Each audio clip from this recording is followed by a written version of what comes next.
I'm now talking with Russ Mason. He's the chief of the Wildlife Division for the DNR. Russ, welcome to the Buck Poll. Thank you, sir. All right, today we're going to talk about, with some people, kind of controversial issue, and it's about the deer license, the fees, your base license, and then you've got your, okay, you want a deer, you just want one deer license, you got the combo, you got, different levels there, and people are like, well, why has this all changed? Well, let's go back to the beginning. Okay. And the beginning was that Director Cray said, we want something that's simple, fair, and efficient. So we reduced this huge morass of license types down to a much smaller number.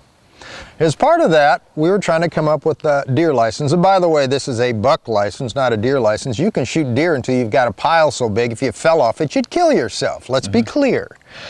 So we said to folks, you can buy one buck license or you can buy two. You can buy the combo tag or you can buy the single tag, and you do it up front. And the reason for that is there are point restrictions on that second tag, and it's very difficult to kind of figure out how you do that in our licensing system so that we could sell then any deer, any buck tag, and then one with point restrictions. It's just technically difficult to do. So we said, folks, make your decision up front. And the folks will say, well, but I can only shoot one deer. No, you can't. Down here, you can shoot 6 deer. How many deer do you want? You just have to shoot antlerless deer, which, by the way, down here is a good thing. We would encourage people to do that. Well, and people are like, well, okay, so I got my one buck license, and let's say I go out in October and I get my buck, and I surely want to go back out in November, but you can't go back and get another license. You can't go back and shoot another buck. But you can go back out and shoot doe. Yeah. One other piece. And this is penurious, and I'm going to tell you the truth about this. A lot of people, and we've seen this, every time we've increased convenience, people have bought fewer licenses. So we make the turkey tag something you can buy right up through the season. What do people do? They procrastinate out, and then all of a sudden at the end of the year, they're, whoa, I didn't buy the license. Right. And they don't go. And that's a big deal to me.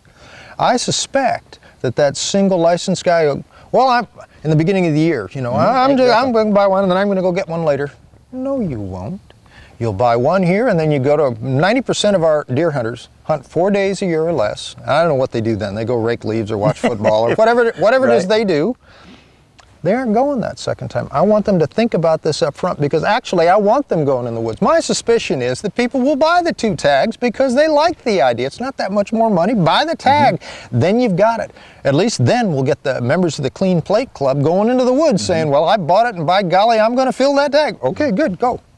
The purpose is to be able to monitor, the point restrictions. Is that really the point of not being able to go back and get that second license? Exactly. It's just very difficult to sort of calibrate the system so we can sell any buck tag and then come back and do that later. It's just hard to do. Plus, again, I want people out there all season long. Well, if I spend the money, I better go out. Exactly. Is that kind of the thought process? I would. Okay. And I'm thinking there's at least another guy out there like me, which would be 2 more licenses than I would have sold otherwise, kind of a thing. So, well, I'm hoping for one of those discounts. And so, $20 for one or $40 for 2. Couldn't I get it for $35? I'm working it. I'll tell you the truth. There's some pieces there that we will, that kind of got lost in translation as the legislation went forward. The Mentored Youth license is one. It used to be there were 2 deer licenses on a kid tag. Now there's 1. Why? Because that's what the legislature did, not because we went and said, oh, we just want 1. No. So there's some pieces, and we'll go back and think about those things. Nothing is forever. I doubt that we're going to fix things in an election year because you never can tell what happens in an election year. But we're going to be looking at these things that we want to hear what people have to say. Now, will this change year to year, or is it a 3-year basis? How do you Well, we set it? our deer regulations now on a 3-year basis. Actually, we set everything in multiple years. It used to be we'd have rodeo every single year. And the problem with that is you have no idea what any of those regulations actually do in terms of manipulating the population of whatever it is you're trying to manipulate. So now we've got 3-year regulations that we can think about, we can evaluate, because again, we want to be able to tell people what the regulations are for in terms of biological impact.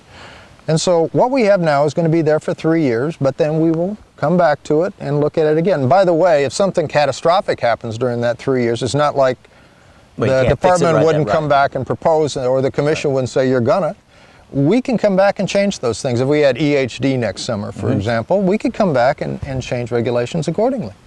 So how important is it for hunters to participate with the DNR, to go to the check stations, to let you guys know what they have done out in the woods? It's terribly important to us. One of the things that we're having some real problems with, frankly, we have our mail-in stuff, and those numbers continue to go down. People are less and less likely to participate, which makes our estimates less and less accurate. That's a problem. We can correct some of that statistically. Can they email stuff to you? One of these days we will go to email, but it turns out, once again, a large number of our hunters are older folks, and they don't like email, so we're not doing that until we get enough people that are comfortable with it. But the other part is, when they go to check stations, we get the biological information. We can look at the deer, we can measure the antler beam, we can look at the age, we can do a lot of stuff right there.